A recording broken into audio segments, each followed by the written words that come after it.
MIT Sloan Experts Series, which provides an inside look at some of the most exciting new ideas and research happening at MIT Sloan. I'm your host, Rebecca Knight. In this special 3-episode edition, we're going to be looking at the future of sports. We'll talk about the implications of the COVID-19 health crisis on fans, teams, and players. Joining me is Ben Shields. He's a senior lecturer here at MIT Sloan, a former ESPN executive, and the author of The Sports Strategist and The Elusive Fan.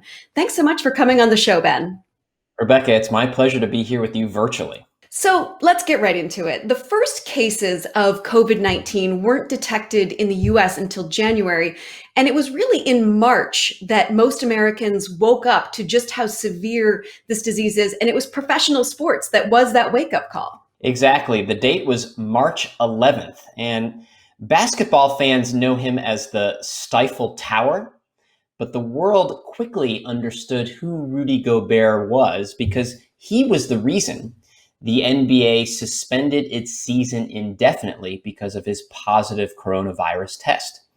Interestingly, March 11th was also the date that the WHO declared COVID-19 a pandemic, and the NBA's decision sent a complimentary and arguably even more powerful message to the rest of the world: we've got to take this virus seriously.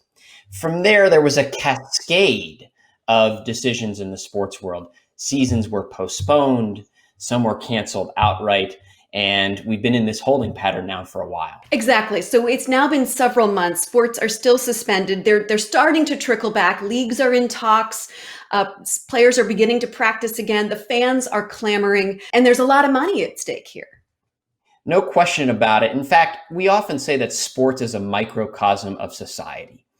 And there is a debate going on right now about economic considerations versus public health considerations in the sports industry.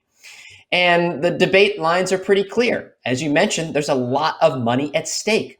One study commissioned by ESPN, which was done by Patrick Risch out of Washington University, estimated the economic damage to be $12 billion. And that's not even counting whether football in the fall gets postponed or canceled outright. In addition, there's also significant public health considerations.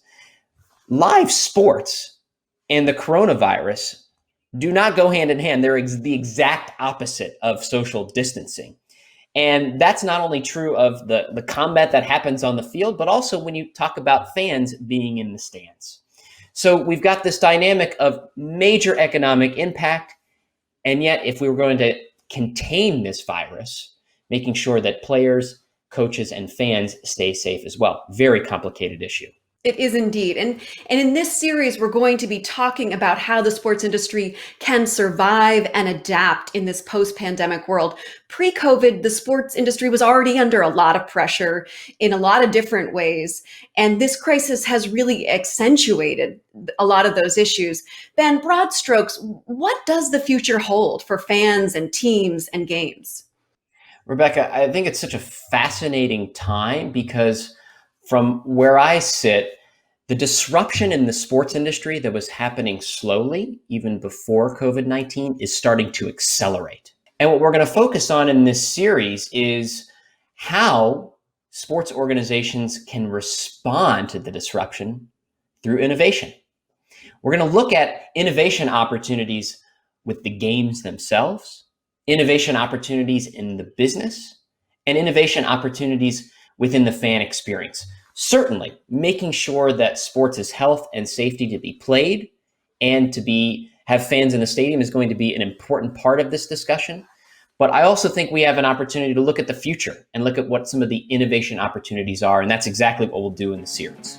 Ben, I'm really looking forward to getting into these issues with you. So am I.